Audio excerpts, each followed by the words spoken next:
Hey, Chicago, what do you say? It's the CHGO Cubs podcast presented by PointsBet. Use the promo code CHGO when you sign up to get 2 risk-free bets up to $2,000. Luke Stuckmeyer, Cody Delmendo, and Ryan Herrera as we unofficially start the Cubs offseason with a big Jed Hoyer press conference to start our work week. We've been waiting on this to see what he would say about the offseason and the season that we just had. We're going to break it all down. We'll hear some of what Jed Hoyer had to say over at Wrigley Field today, and we'll get into that. We'll break it all down, and we also want to talk about, guys, what happened this weekend very briefly, which was the Cardinals are out and the Mets are out. 2 teams tied closely to the Cubs because the Cardinals, well, kaboom, and Cody's having his Christmas early. And the Mets, guess you should have traded for Contreras and Happ. That's all I got to say about that. Let me just tell you about how just chef's kiss Saturday night was, guys. I mean, I went and watched a barn burner of Illinois and Iowa where the score finished 6-9 with Illinois winning 9-6, but I wanted to say it like I did because that's nice. I watched that, and then I went back to my buddy's place, and we watched the last few innings of the Cardinals and the Phillies, and it was glorious, guys. It was absolutely glorious. The only way that it would have been better is if Yachty would have made the final out again, because he made the final out in game 1. It just would have been so perfect if that were the way it happened. But it wasn't, and that's okay though because they still lost. Cardinal fans are so mad at me on the internet Saturday and Sunday. I could go on and on. It was just honestly might have been the highlight of the entire 2022 season for me, man. Yeah, when are Cardinals fans not mad at you on the internet? They always are. That's fair. Exactly. I don't care though. I was surprised by Michael Wilbon tweeting that he was rooting for the Cardinals and all their greatness, even though he's a Cubs fan. And I won't give it too much time because I think he was just trolling for activity on Twitter. But I couldn't believe Wilbon was doing it, even if it was just trolling for comments on his account. Yeah, Luke, you're cutting out a little bit there, but yeah, you're back. You're back. Michael Wilbon's tweet was the dumbest tweet I saw Saturday night, but it was so dumb that I didn't even give it the the attention that he was seeking on it. That's all I'll say about that. Not even worth it. Save it to Sunday. Could have saved it for Sunday, but no. He did that for attention. That's what I'm convinced. There you go. Love Michael Wilbon, but that was him being a Cubs fan was like the last thing he should have said. To I don't know, like Cubs fans were not happy about it. I will say just overall the playoffs were. I mean, it's kind of funny how like in regular season we want all these things like the ghost runner, or zombie runner, whatever you want to call it, just ways to help speed up the pace of baseball. But then when it gets to the postseason, it's like the things that slow the game down are so like important to the game and make it feel more intense. Like every pitch, like that Guardians-Rays game, Guardians-Rays game on 15 innings, every single pitch mattered. And it's like I couldn't care less that it went 15 innings because it just felt like every single pitch mattered and every pitch. I forgot who hit the walk. Was it Gonzalez? I think it was. They hit the walk-off home run. But it was just every pitch mattered, and that's like why baseball's so good, and that's why I'm glad. Like, speed up the regular season 100%. Like, we don't need an August 3rd game to be 4 hours. Like, make it go faster. But when it gets to the playoffs and you just let these guys play baseball, I think that is exactly what baseball is, and that's why we love this game so much.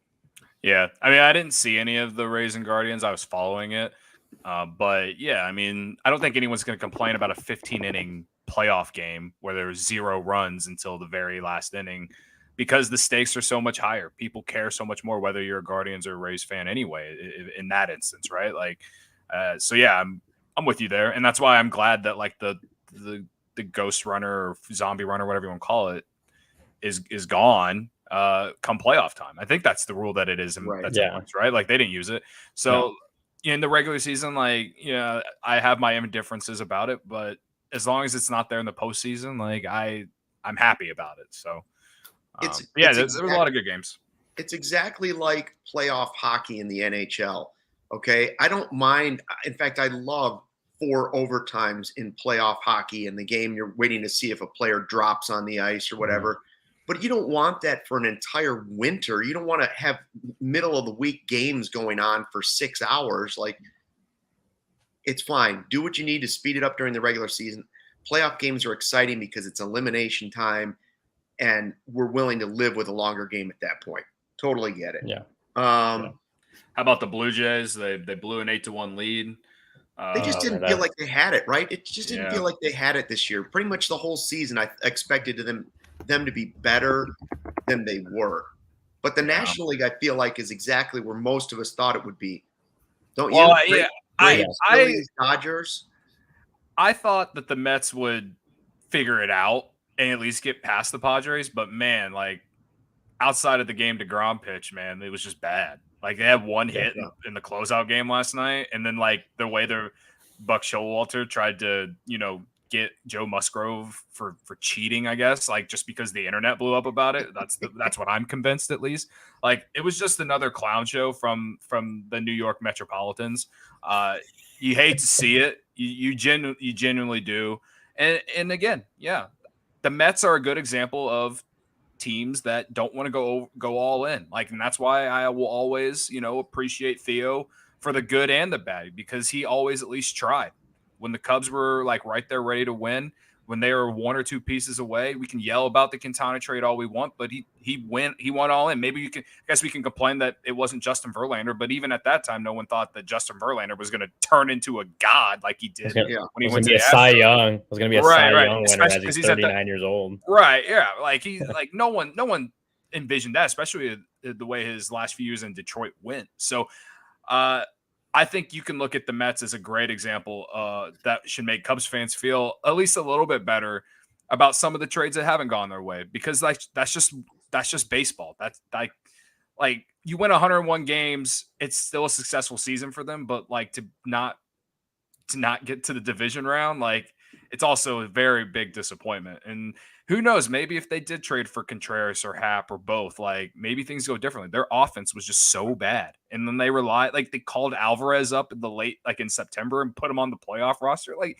you expect that guy to do anything in the playoffs with you when he's not even been on your team for a month? Like, it was actually just very hilarious to watch. And they're getting dunked on the internet today, rightfully so. And the Mets and you go back to the Rangers in the regular season, they're also, as we kind of transition into this offseason with the Cubs, it's like they're cautious tales telling you not to spend your money incorrectly. You have to make the right moves, right? And I know that's something that Jed Hoyer he's using it to cover his bases if he's not able to spend the money the way he wants to get it, or isn't able to get the guys maybe he wants this offseason. But the fact is true. Just getting Lindor doesn't solve your problems. Just getting Seager doesn't solve your problems. Like, you can throw money at the problem, but if you don't throw that money at the right players at the right time, it doesn't do you any good. It can only send you in the wrong direction. Now, that said, you also can't be afraid to go do it. Like, eventually you have to go do it. And I think if the Cubs aren't at least 3/4 of the way there this offseason, they're pretty close. I think they're past the halfway point at this stretch. So one of the questions to Jed Hoyer that I thought was the most interesting in this was when he was asked, I think it was Bruce Levine, asking about the comparison. Do you feel something like the gist of it was, do you feel like you did in 2014 when you went to the offseason and Lester was sitting there and you were like, I need that big power move? And if Steven Contreras, our producer Steven, pulled up some of those bites, I think we have Jed's reaction, and we'll react to it afterwards. There was a lot of talk about that in the second half, like where is this compared to 2014? And I will say that I think it's hard to compare those two things because when you look back to where our best prospects were in 2014, a lot of those guys were in the major leagues at the end of that previous season, and then a lot of those guys had either dominated in AA or already in AAA. So I do feel like at that point we were further along in terms of when those hitters were gonna be in the big league. So I don't think it's entirely fair to compare this to that. That said, I think from a pitching standpoint, I think we are probably further along now than we were at that time. So I don't think it's fair to compare that. I will say that when we went out into the free agent market in prior to 2015, it was really only for one significant player, which was John Lester, a guy that we knew his makeup, we knew the toughness and the competitiveness and the maturity that he would bring. Other than that, we made small trades, for Miguel Montero. We made a trade for Dex. Those are really the key transactions prior to 15. There was only. What's that? Oh, that was a package deal. Yeah. But yeah, no, I think our focus was, the Lester deal got headlines, and we did that in large part because we knew him so well. But I think that the Montero and the Fowler trades had a massive impact, and those were things that weren't really talked about much at the time. So I do think he's right about that, right? Like, yeah. I get it. The smaller trades obviously had an impact, but at the same time, they added John Lester. Yeah. So the pitching may be further along, and this goes back to some of the stuff we've been talking about for the last couple of weeks.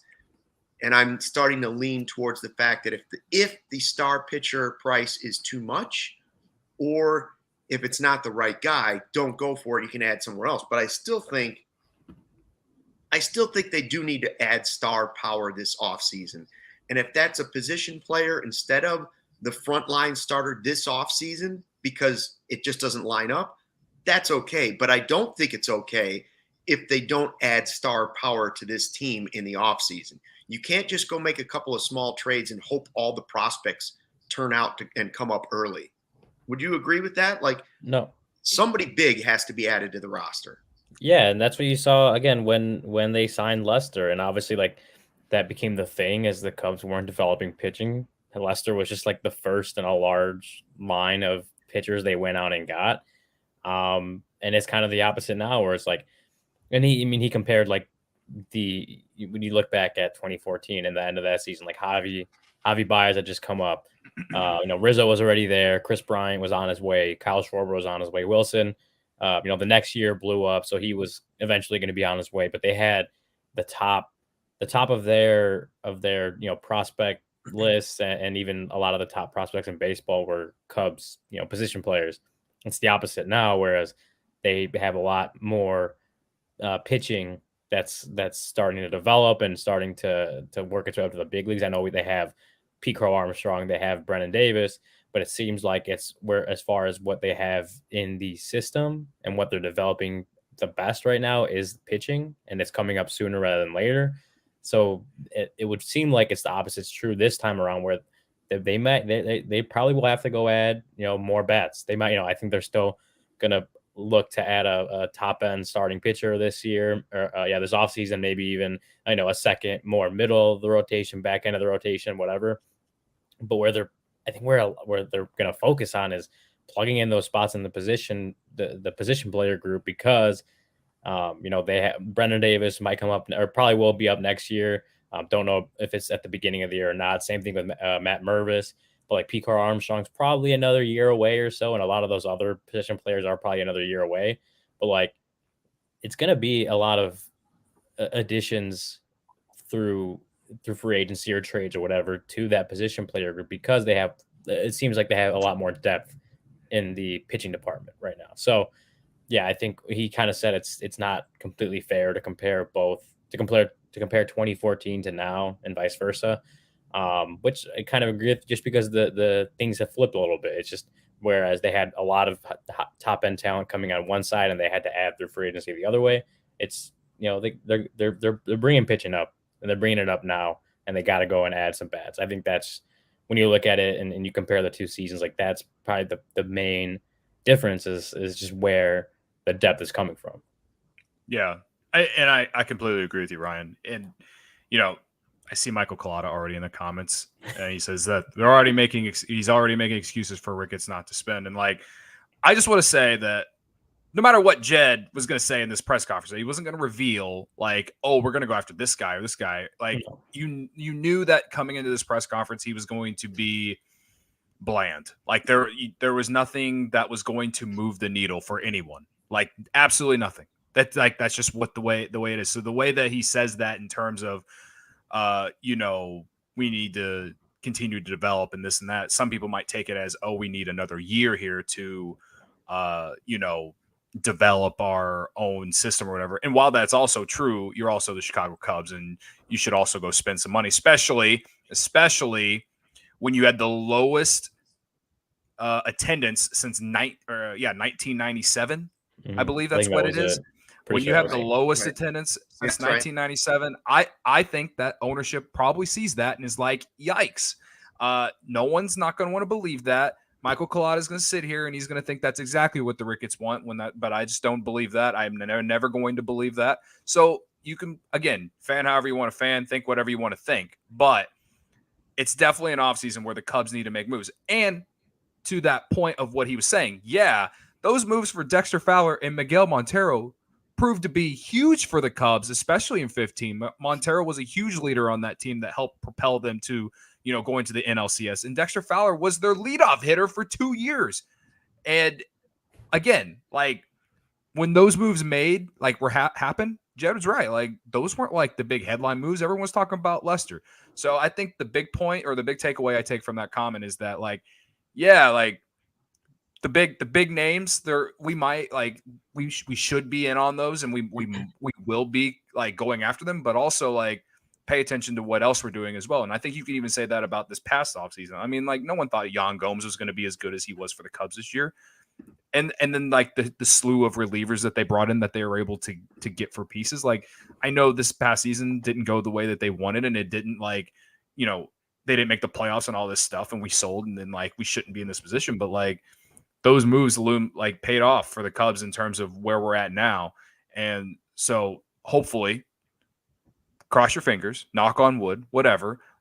Hopefully what's coming this offseason will be something we look back at and we sit and think about how much we love Dexter Fowler and Miguel Montero, whoever those next guys are. Hopefully we're sitting in 3-4 years and we're like, man, remember when that happened? That really helped the Cubs ascend to the next part of whatever this is, whether we're in this rebuild or whether we're in the playoffs. We're in the playoffs next year. We're going to be talking about whatever big move it is that helped propel it, but also if we're talking about other guys that they made that we're not really completely excited about off first glance, then that means that it was a successful offseason. Yeah. I think we need a segment called the Collada conspiracy theories, and here's two that would fit in there into Michael's anti-Ricketts. If you read too much into these press conferences, you would point to these two topics. One was, I thought he talked about the prospects a lot and not wanting to deplete the farm system. If you're going to win, you have to do it like the Dodgers. Sure, they have Freddie Freeman and Mookie Betts, but it's all the homegrown guys. And I don't disagree with what he's saying, but you do have Freddie Freeman and Mookie Betts. So it's not like everybody was from your system. Right. And then when he was asked, do you need to add a starting pitcher, top of the rotation guy? And his response was, a quality innings pitcher is what we need. He wouldn't go as far as to say ace. I would just say to Michael, now, while I hear those two things, and they do in my head say, oh, I don't like the sound of that. It's back to what Cody said. You have to remember, this was going to be vanilla ice cream. No matter whatever you were expecting him to say, don't read too much into either of those comments, because this is a game of poker with a bowl of vanilla ice cream. You're not going to get the answers you want to hear in this. Sure, we're here trying to dissect it and see if we can pull just a little tiny bit out of there to see exactly what Jed Hoyer's thinking. The reality is it was vanilla ice cream, and it was always going to be vanilla ice cream. So don't freak out over this press conference. Right. Yeah. One of the things I want to tie in is if Steven can pull this screen grab up. It's kind of so about a month ago, a few of us talked to Tom Ricketts at Wrigley, and he kind of said the ball's in Jed Hoyer's court as far as how they're going to attack this offseason, right? And so Jed was asked about those comments today. And here's the thing: I don't have to read the entire quote, but basically paraphrasing, he said that it's nice to feel like he has the autonomy to do his job, right? Like to make the decisions that he feels are best for this to make this team a winning ball club now, next year, and in future years.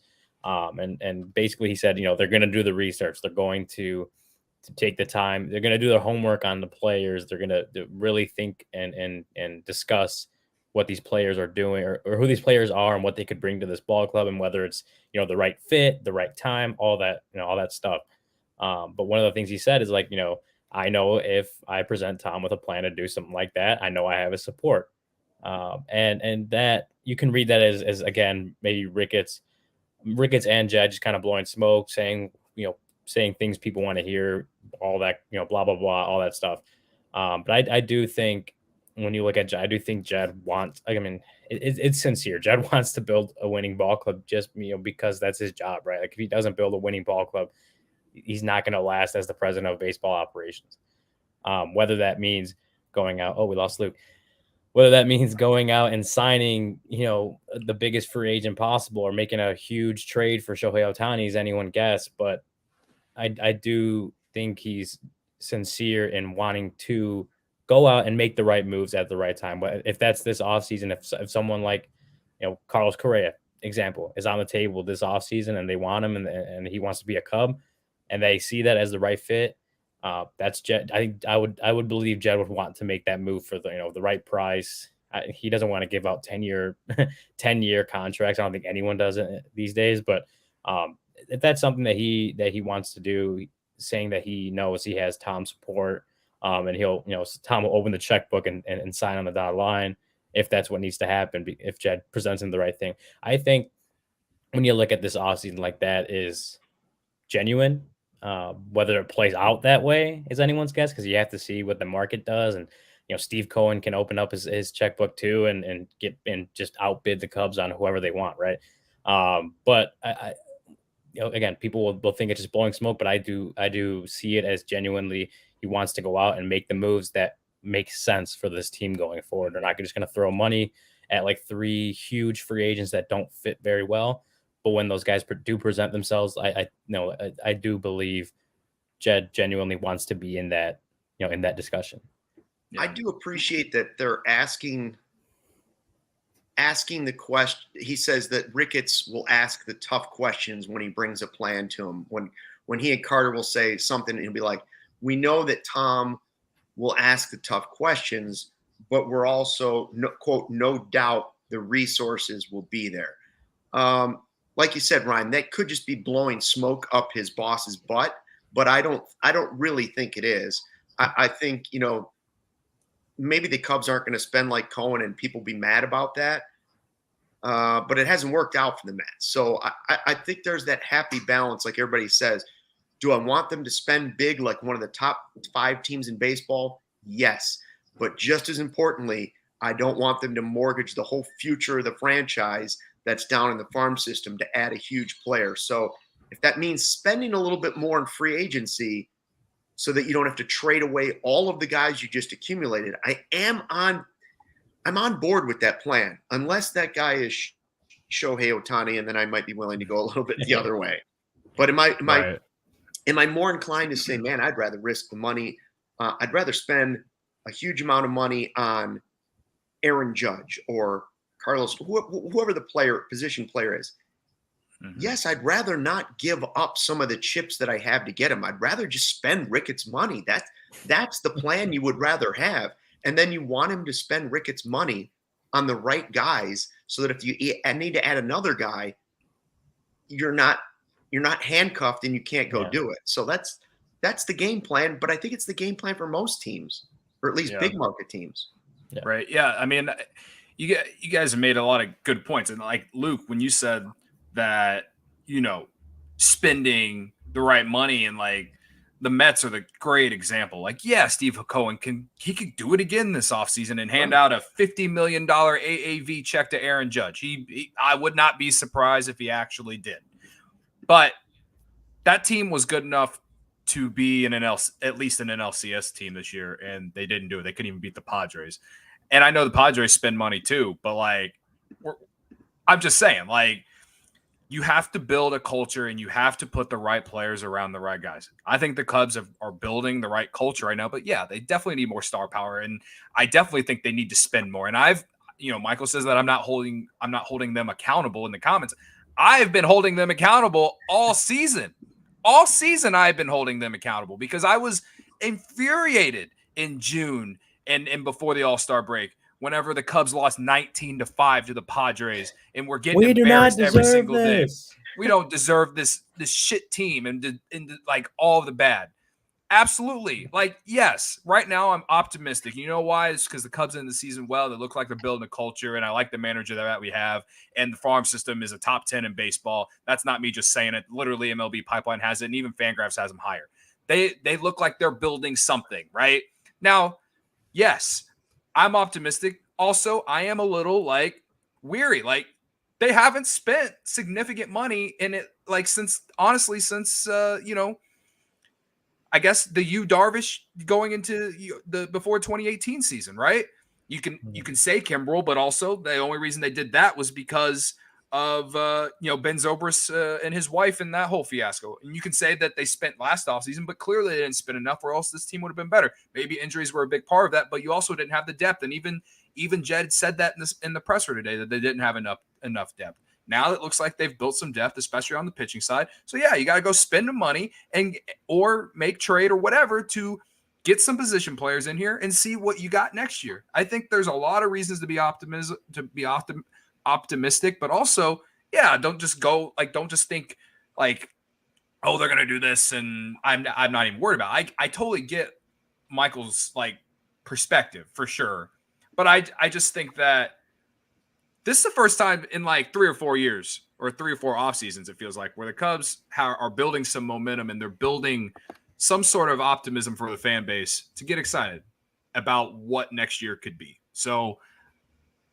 think however you want to think, but that's my perspective, because things were awful in June, and I know the schedule got easier in the second half, but I think we learned a lot about a bunch of guys, and I feel like we can be excited about a handful of them going into next year. So I think there's a lot to be excited about. And yeah, it's time for you. The ball is in Jed's court. Maybe you can argue that Jed didn't spend enough last offseason, and it's not even Ricketts' fault. Maybe it was Jed's fault. Maybe Jed knows that he should have spent more last offseason, and he just didn't do it. So I think there's a lot of theories that you could look at and put blame where is due. But we all knew going in this season that, 80 wins was like the top, except for me. I try to speak in existence. But like everyone knew that like there weren't a lot of high expectations. After what happened in the second half, and after watching some of these other teams, I think the Cubs know that like they got to put something out there, especially with what I already said about how fan attendance was as lowest since 1997. So. All right, we will get to the that in a second.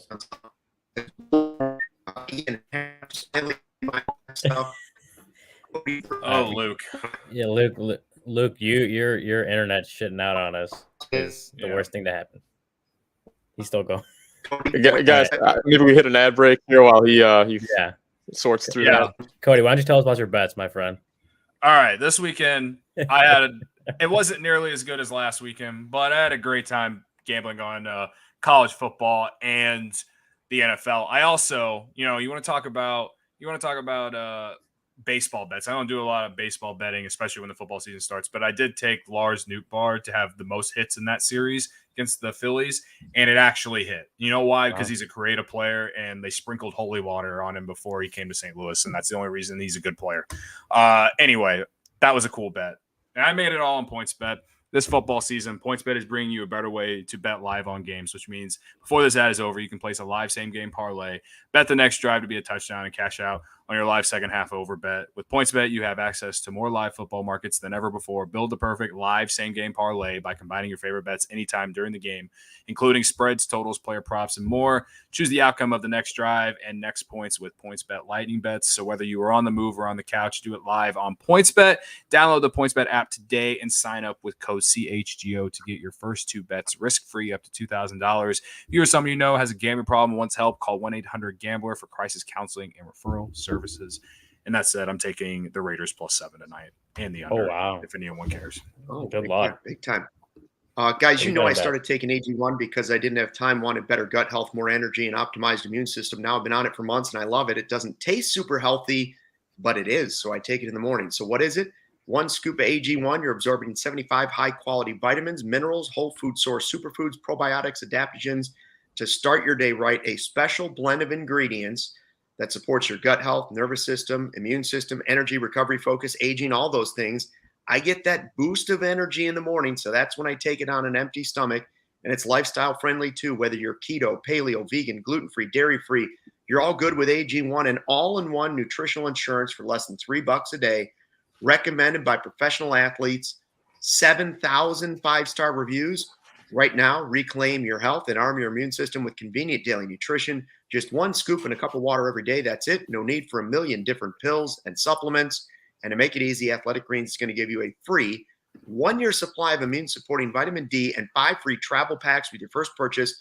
All you have to do is visit athleticgreens.com/CHGO Cubs. Again, athleticgreens.com/CHGO Cubs. Take ownership over your health and pick up the ultimate daily nutritional insurance.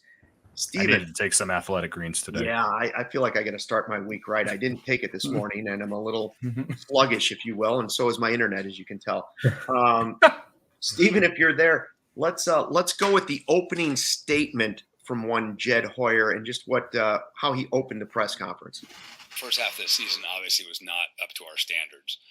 We made a lot of trades in 2021. We had a lot of holes to fill. We were inexperienced. We lacked depth, and we played poorly. There's no way around that. It was frustrating for all of us. I was incredibly impressed, excited by the way we played in the second half. I thought we created some real momentum. Some of those inexperienced players started to gain experience. Some of the depth that we've been working to create for several years started to bear fruit. And there's a real sense of momentum in this building right now because of the way we played in the second half. We're 8 games over. We pitched exceptionally well. And, I really give a lot of credit to the players.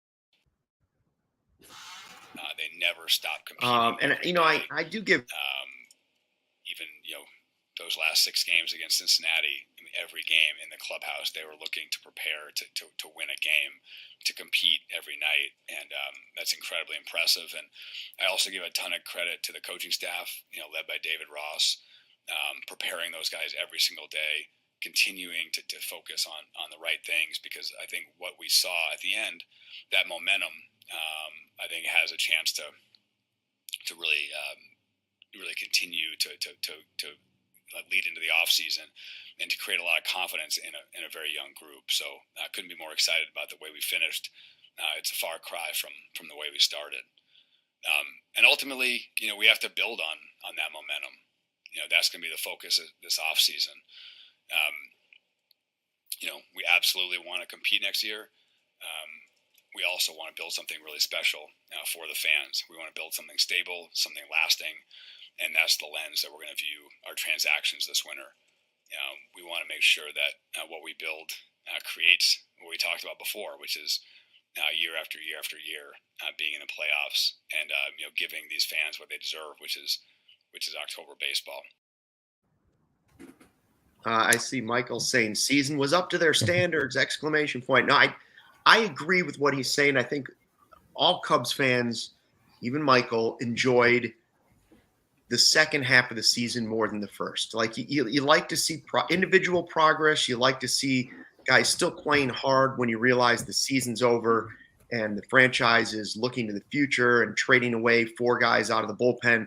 that guys didn't just mail it in. They were competing for positions, and even when they had probably earned some positions or a spot in the organization, they still went out and competed hard to the last game. Now, the trick is, and I do want to point out that he did address this later in the press conference, but the trick is not overvaluing that. Like as you approach the offseason, and he said it just as much, you don't want to overvalue guys playing loose at the end when they had nothing to play for other than themselves and their teammates and their contracts. Like, I get that. So would you agree? Like there's got to be a balance between that. Cause I don't know if there's something, I don't know if momentum from one season carries over to the next. Mike Quade had a great record filling in for Lou Piniella, and the Cubs were great. And the next season they were complete garbage, and everybody blamed Mike Quade. And I was like, well, I don't know if that's the case. It's just you have a long period of time in between there, right? Like, I don't know if momentum is really a thing in baseball, but for the Cubs' sake, I sort of hope it is. Yeah. I believe it's something, but yeah, what you said or what Jed said too, like you can't overvalue it. You still have to stay the course in terms of evaluating players. I think you can't overvalue Hayden Wisniewski, for example. I think as much as I want to automatically put him in the rotation, you still have a very small sample size on him. That's why you got to go out and get yourself a, not only a top end rotation starter, but even a mid guy. Maybe Sean Manaea. I don't know. But like that's just one example. But I'm just glad that, I'm glad he said that. And then I'm also glad that he also said that he didn't overvalue it. And it was just nice to have some sort of optimism from him. Yeah. I mean, he mentioned how the first half they played a lot harder of a schedule. And then the second half was, it was an easier portion of their schedule. They did have good moments against, obviously, 6-0 against the Phillies, swept the Mets in New York. Like he acknowledged the good moments, but also acknowledged that, they were well out of the playoffs at that point and guys could play free and easy, even though guys were, guys like Adrian Sampson were kind of competing for a job next year on the Cubs, right? But they were also able to play a little more free and easy because they don't have the added weight of like a playoff push on their backs. So yeah, like you guys are saying, like it's like maybe even kind of refreshing to hear him acknowledge that, because we keep hearing about how good the second half was, how great the second half was. We got to build on that momentum kind of stuff. But I think we, as people who are, on the outside looking in and have watched the games, keep trying to tell ourselves, like, don't overvalue what, they were 8 games over 500 in the second half, but you also have to take into a proper context of what was going on and the teams they faced. So it's refreshing to know that Jed Hoyer is also looking at it in that same lens. I'll also say that say it was the second half was just as bad as the first half and they do lose 100 games. If that were to happen, then I think it's less likely that they are in position to spend more money this offseason. Yeah. I think that I think we would go into next season thinking more like 2013 rather than 2014. So yeah, don't overvalue it, but also this team has talent. This team has some guys, and we've listed those names time and time again. So I think while not overvaluing it, I think you can definitely tell the position the Cubs are in now. Now it's the Cubs' job to not take it for granted and fix the holes that he says that there are and that we know there are, and fix it. Yeah. One of the things he talked about was like pitching depth, like he said that's there's no finish line to that ever.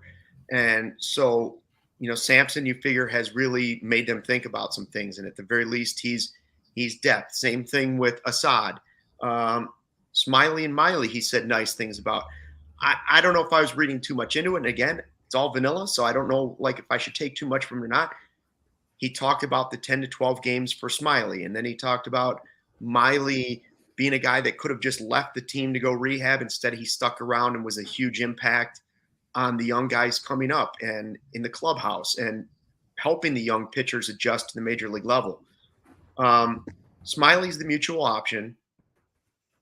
Miley, again, I don't think both of them are back, but I certainly am not surprised if definitely one of them is back. I think one of them's back for sure as depth. I guess I wouldn't be stunned if they're both back. because that's what he's talking about. Like you can't just assume all these young guys are ready to go. Now, on the flip side of that was the Willson Contreras stuff. They will be extending the qualifying offer. Steven, do we have the soundbite for him when he was asked about Willson Contreras? Yeah, I mean, we had a great conversation with Willson the other day. You know, we've always had a really good relationship, and I mean, I just admire how he competes, and I admire the passion. Like I said, we'll definitely make him a qualifying offer.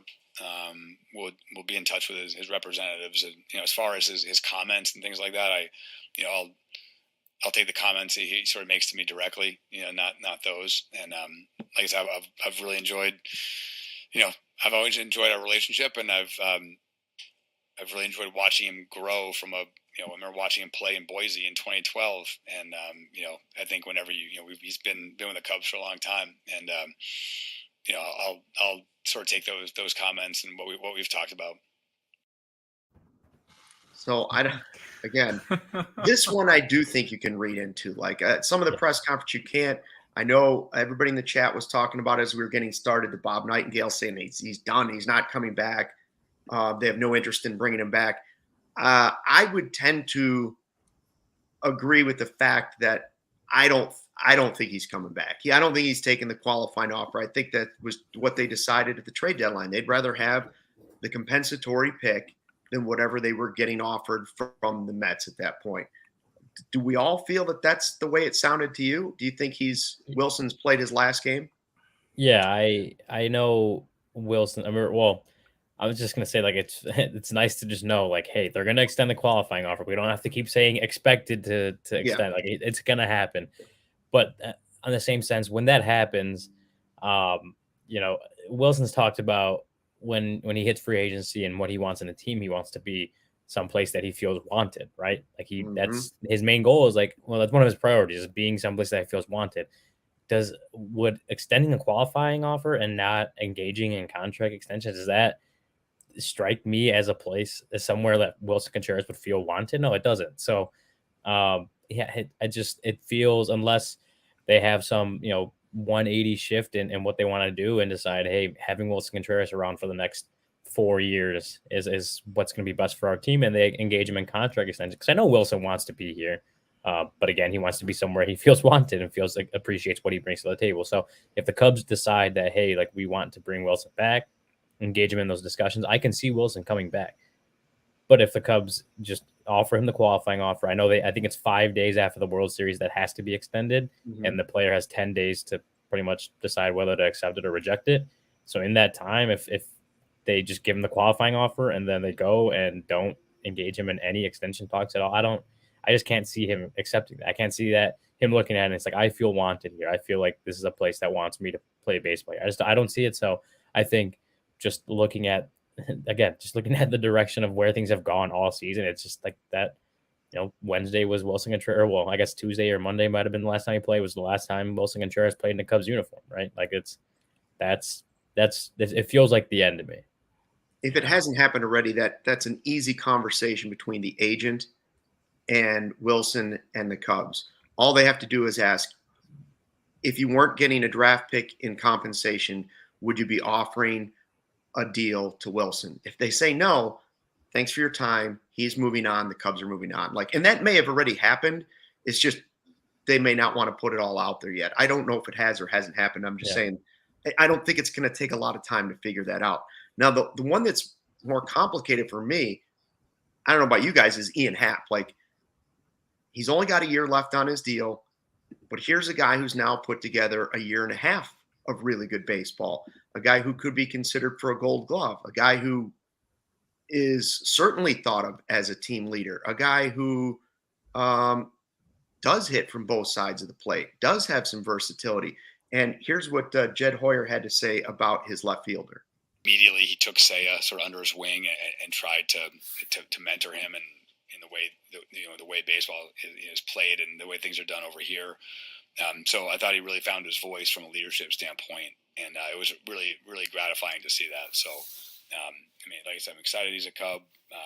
Really, really good year. I thought he did a great job of finishing the race. And I thought, there was times in September when Saya it was gone for a bit.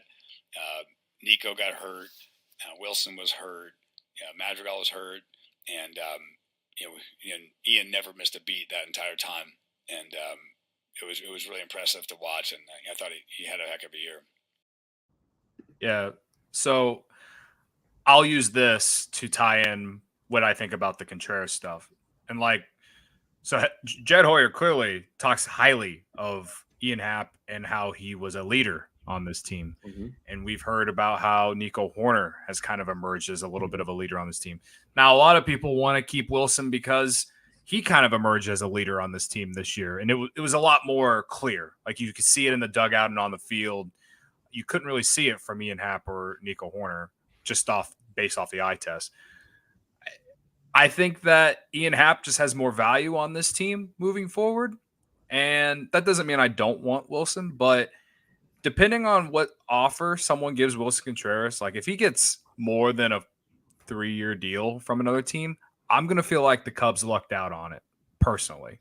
If they extend the qualifying offer and and he goes and gets a 4 or 5 year deal from a team, I'm going to feel okay that the Cubs didn't do it. And I'll be happy for Willson for getting paid, honestly, even if he goes to St. Louis. If he goes to St. Louis and they actually do that, I will laugh my ass off because 1, that's not a Cardinals move, and 2, they will be setting themselves up for failure, and you can clip that and we can go back and look at this in 5 years. I have convinced myself that is what, if that were to happen, I feel like it would be a massive failure for the Cardinals long term. But Cody, wouldn't he be their best catcher in 5 years? He would be their best. He'd be their best catcher the last decade, to be honest with you, Luke. But, we talk about it all the time. All the teams that are in the running for the World Series, they all have defensive-minded catchers. Martin Maldonado on the Astros. The Yankees traded Gary Sanchez this past offseason for some guy that we've never heard of. And they've been a much better team at that position without Gary Sanchez, even though that guy could hit. And again, I'm not saying that I don't want Willson Contreras, and I think that Willson Contreras would be great to have on this team for morale and for, what leadership he does bring and all this other stuff, no doubt. And obviously the bat. But clearly he's not valuable enough to the Cubs in terms of moving him to play a little bit more first base or even DH. And to be honest, do you want your catcher playing DH too? Like your other catcher when you're probably going to have 2 or 3 on your roster anyway? I don't know. I'd rather just have one DH personally. That's just me. Again, I know I sound like I'm over Willson Contreras and that I don't want him back. And it's wild because you can go back to April, May, all those months. And I said that he was a number 1 priority. You got to keep this guy, all this stuff. But after watching this team play in the second half, honestly, mostly without him, they were better without him at some stretches. And it's just like, he's 30 now. If he was a little bit younger, then yeah, I'd want him. If they were going to give him, if he was at like what Real Muto was, the age that Real Muto was whenever the Phillies extended him, then yeah, I would be like, yeah, I'd want him around. But like, he's going to be 31 next year. And like, I don't know. I just feel like the Cubs can spend more money at other positions. And yeah, the only thing that leaves it out is the fact that they don't like Miguel Amaya doesn't look like he's going to be ready. And if he does play for the Cubs next year, it would be more so in the middle of the year. Theoretically speaking right now on October 10th, right? So yeah, the Cubs would need to go get themselves another catcher. There's plenty of them out there. Do you realize what's just happened? Our heart on the sleeve baseball fan has just shown us that his other sleeve has a little bit of the baseball mind on it as well. Wow. Like he's not all heart. He's got a little bit of the business in the back of that sleeve too. I wanted go ahead, Ryan. I'm sorry. I want to touch on Happ because the video is obviously about Happ. It was kind of funny because I asked Jed the question about Happ. And he actually kind of perked up as he talked about Happ. So I think that just kind of context clues tells you how he feels about Ian. But he mentioned how gratifying it was to see Happ's season-long consistency and improvements, in 2022, considering the high highs and the low lows that he's had throughout his career. And earlier he was kind of asked about possibly extending guys like Ian Happ, in-house extensions for some guys. And Jed, obviously, I wasn't going to talk about that, but he did say first steps. They've taken the first steps in those kind of things. And I know we talk about Ian, and when we look at him in terms of what's going on with Willson, I know they were both the trade deadline being dangled around in trade talks or trade rumors, what have you. But now I'm kind of getting the feeling that the Cubs, when they look at Ian, they see a 28-year-old, they see a guy who, had a really, really good last 2 months of last season and then continued it throughout this whole season. Didn't have extended slumps, didn't have, it wasn't up and down anymore. It was a very consistent season. And, first All-Star, he looks like he may be in the Gold Glove conversation. When you look at that, and I'm starting to think the Cubs, with the way they view him, the way they kind of talk about him, he may be finding his way into the long-term plans for that team. Maybe not, I don't know how many years that would be, because we know how much the top prospects are outfielders and Happ. I mean, I guess I don't know how much that affects it, but it's starting to feel like they look at Ian and they see a little bit more of a long-term fit there than we thought a few months ago when he was in all these trade rumors, right? We thought he was as good as gone at some point. And now I'm starting to think that there may be, there's a scenario where he is a Cub for a few more years. Well, he's younger, and that's one of the reasons that I've kind of accepted that Contreras might not come back. I mean, again, would be okay if he did, but also Ian Happ is going to be 28 of his life next season, right? It's different. It's a couple years younger, and he had an all-star season. I understand Contreras had an all-star season and all that too, but history shows catchers, especially catchers, don't exactly age well. And I'm very intrigued to see how Contreras's market is, because if he doesn't get the market that he's expecting, then I would expect him to take that qualifying offer. We'll see. But Ian Happ, he definitely seems like someone you want to keep around. And also, you want to talk about depth? Yeah, they got outfielders coming up, but you got to have vets with the young guys too. And I think Ian Happ would be a perfect, 3-4 year extension type guy, maybe 5 with an opt out in there. You know what I mean? Makes a lot of sense to me. I agree. We'll see how that all unfolds, but Ian Happ's going to be an interesting one over the next few months for sure. Pins and Aces, the official golf apparel partner of CHGO. We love our Pins and Aces gear and get tons of compliments on and off the course. A family-owned golf and apparel business. They make amazing polos, hats, golf bags, and even our favorite beer sleeve, an innovative product that allows you to store 7 beers or pops or high noons right inside your golf bag and keep that stash right near you the entire round. Cody may or may not have taken it to the Illini game and tried to hide it in a coat. Check out your pinsandaces.com and use the code CHGO to receive 15% off your first order and get free shipping. That's pinsandaces.com. I mean, there was a lot in this press conference. And again, don't put too much value in anything. Just know that we're going to start to find a lot more out as soon as the World Series ends. That's when things will start to heat up and we'll start to figure out where this team is going moving forward. Now, all of the talk about trying to add a shortstop, and Jed deflected every possible question he could. It was worded 17 different ways. It didn't matter if it was Correa. It didn't matter if it was Gordon Wittenmeyer or Bruce Levine. Everybody was firing questions about what about all the free agent shortstops.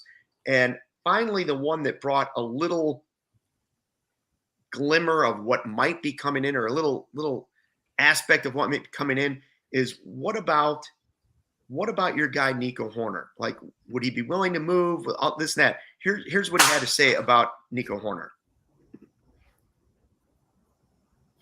Yeah, so basically in terms of, so I'll just read my tweet. In terms of how the Cubs offseason could impact Nico Hoerner, Hoyer said he expects Hoerner to be on board with any moves they make. Quote, "It's hard to imagine a young player more focused on the team than Nico," end quote. Basically, is what we've heard, and we've talked to Nico, and he has said over and over again he is willing to do whatever it takes for the team to win. And whether that's just speaking to the media and whatever, I truly believe like Nico is just invested in winning. The way he talks about winning, the way he talks, I mean, he talks like a veteran player who's, made the money and just wants to win, right? Like that's the way he talks about baseball, even though he hasn't obviously made the money. Like he's arbitration eligible next year. But he talks about winning in the sense of like this guy, he really like he just wants to see the Chicago Cubs be a winning ball club. He was sick of losing all year. He wants to win games. He wants to win titles. He wants to win division titles. He wants to win championships, all that good stuff. So when I look at Nico and the way they look at Nico is he's a guy that if they go out and sign a shortstop and that guy wants to continue playing shortstop next season and beyond, Nico is going to have no issue moving to second base, moving to center field if they ask him to, moving to third, whatever it is. Like he's going to have no issue because that's the kind of player that Nico is. Of course, he wants to protect his own value and he wants to make the money at the big league level. But I think he finds benefit in sacrificing some of that to be able to win baseball games with this club, with the Chicago Cubs. And that is another thing that's kind of refreshing is you have a guy who's really all in on the team. That leadership is so valuable to a club like that. A guy who's that young, who's younger than I am, and goes out there. He's going to be hitting arbitration next year. And he says, you know what? I just want to win. Put me wherever you need to put me. I want to win baseball games. I think that's very refreshing. And that shows you the kind of player, person, and leader that Nico Hoerner is. Yeah, I think it definitely shows that he'd be more than willing to move back to second base if the Cubs sign Correa. And that says a lot about the kind of guy he is. And I'm not saying that that's what I want, but like I would, no shift next year. You need the athleticism up the middle, right? And Nico's showing that he can do it on both sides. So that's the biggest thing I take from it is that he's more than willing to play wherever. And, I think Nico has earned his spot at shortstop, and any free agent they bring in should be playing second next year. But, whatever. I don't care who it is. As long as you get an athletic guy who can go up the middle with him next year, I think it's, if not the biggest priority, it is the priority.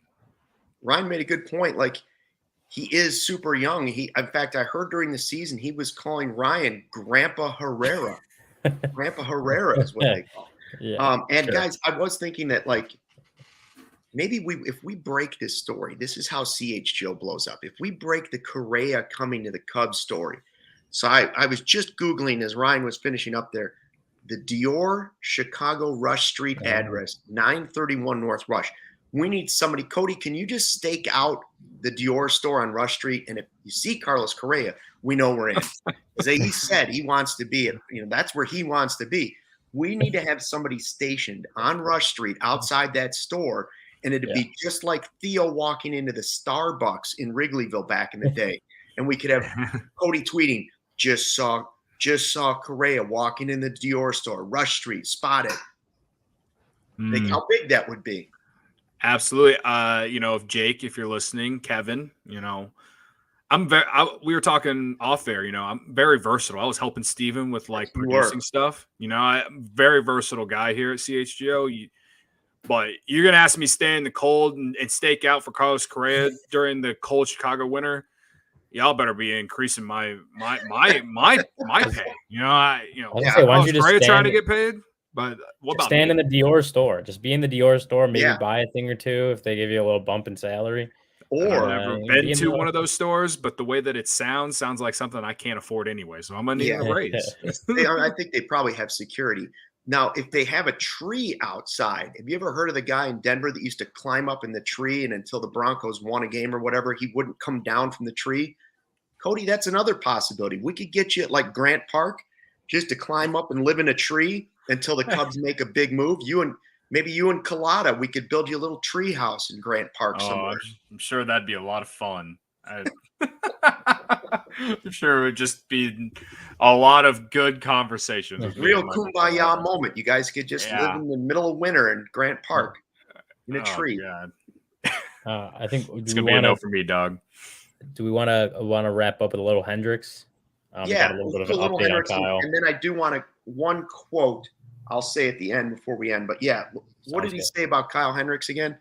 Yeah, so basically he said, Kyle's feeling good, hasn't actively started throwing, kind of in the context of how Hendricks' status impacts how the Cubs view the need for pitching this offseason. Jed talked about, there is uncertainty considering Hendricks didn't pitch the whole second half of the season. It's been 3 months since he pitched. But the quote was, he's Kyle, he's going to try to have a normal offseason. I know talking to him, he has extensive goals this offseason about not only trying to get back to where he was, but also to continue to try to get better. But yes, I think as we view it, he didn't pitch at the end of the season. I have all the confidence in the world that he'll do everything he can to be the pitcher he has been for us since 2014. But obviously, there is a level of uncertainty with anyone that misses the second half of the season, which is true. We've talked about it. How much can they rely on Kyle Hendricks? I think we've talked about if Kyle's healthy going into 2023, he should probably be in the rotation because that's what Kyle Hendricks has done well when he's been healthy for most of his career. But the fact that he hasn't pitched, and he didn't pitch the entire second half, and even before that was very up and down. He had some good starts, but also had some really bad starts. You can't count on him being Kyle Hendricks next year. So that does, in my mind, increase kind of the urgency to go out and look at what they have on the pitching market, starting pitching market, even if it's just guys that are depth that can come in and spot start in a pinch when they need to. Like Jed said it kind of early on in the press conference, like there's never really a finish line when it comes to pitching. You can't really have enough. And so when it comes to Kyle, you want him to be healthy. You want him to be pitching. He probably won't ever get back to that level that he was from like 16 to 20. But if he pitches, getting close to that, like that's, if he's like your number four guy in the rotation and he's pitching well, like you can live with that, but you definitely can't count on it moving forward. But, you kind of just see how this offseason goes. I agree. Like you can't count on him, but that said, he can be one of those X factors where if you build the rotation the right way this offseason and you still have Kyle Hendricks on your 40-man and Kyle Hendricks does bounce back because he's not only one of the smartest pitchers they've ever had, he's as determined as anybody I've ever seen. Like he's uber competitive. Yeah. So he comes back and he is 90% of what he was at his best, or 85% of what he was at his best. That's a valuable guy in your rotation, and it's a valuable guy to have again in your rotation when you're trying to bring along the next great Cubs team, which is full of young pitchers. So there's value there too. I will say this before we go. The one quote I heard that made me laugh out loud from Jed Hoyer, and I was sitting in my living room by myself when he said, "We competed like crazy," and he was talking about the second half of the season. I thought that was his mental way of preparing before the press conference to address the competition comment they made a year ago at this time when he said, "We'll be competitive." To say we competed was like, see, we did compete. And the first person I thought of was Michael Collada. Well, he did it again. He did say again, he's like, we want to be competitive next year. Yes, I know. It's just like, here we go, round 2. Yeah. I was like, Cubs Twitter is going to be dissecting that word for the next month during the playoffs. So wait. As far as Hendricks, everyone knows my thoughts on it. I've talked about it ends when we brought it up. But it seems like he's going to be there next year. I hope he comes in healthy, and I hope he bounces back. One, because he might be the only guy left from 2016, and we need something from that era to still be on this team and to be excited about. And that's my emotions talking more than my baseball mind. So I switched back to the other sleeve guys, the heart on the sleeve guy. Yeah. So I would love nothing more than for Kyle Hendricks to give me half of what he gave in 2020 and in 2019, 2018, like during that, like give me half of that. And I think you got a really solid number 5 guy in your rotation. But obviously best ability is availability. So if he stays on the field, gives you 30 starts of number 5 rotation, maybe I think that adds a few wins to the Cubs next year if he's able to do that. Yeah, let's hope they're more than competitive in 2023. Hey, huge shout out to everybody that joined us in the chat for our first offseason 120 podcast. Live, pretty good group on here today. For we start at 1:30. Yeah, we started a little bit late at 1:30, but that was first pitch. We were technically first pitch. There's a little bit of a rain delay. Yeah, we had to get through the anthems and all the ceremonies and the lineup introductions. We will be back at 1:20 on Tuesday. Again, if you're just downloading the podcast, remember 1:20 Monday, Tuesday, Wednesday, Thursday. Then on Friday, Corey and Brendan have Cubs related for you. So we will see you on Tuesday with a special guest, we think, and another one coming up on Thursday. Cody, you want to say something real quick? I do. I'll be streaming on my YouTube channel tonight, but playing NBA 2K. So if anyone wants to go subscribe to my YouTube channel, thank you. I appreciate it. Watch Cody's moves on the 2K. Thanks for checking out the CHGO Cubs podcast presented by PointsBet. Use that promo code CHGO when you sign up, and we will see you back here on Tuesday. Take care. Fly the W.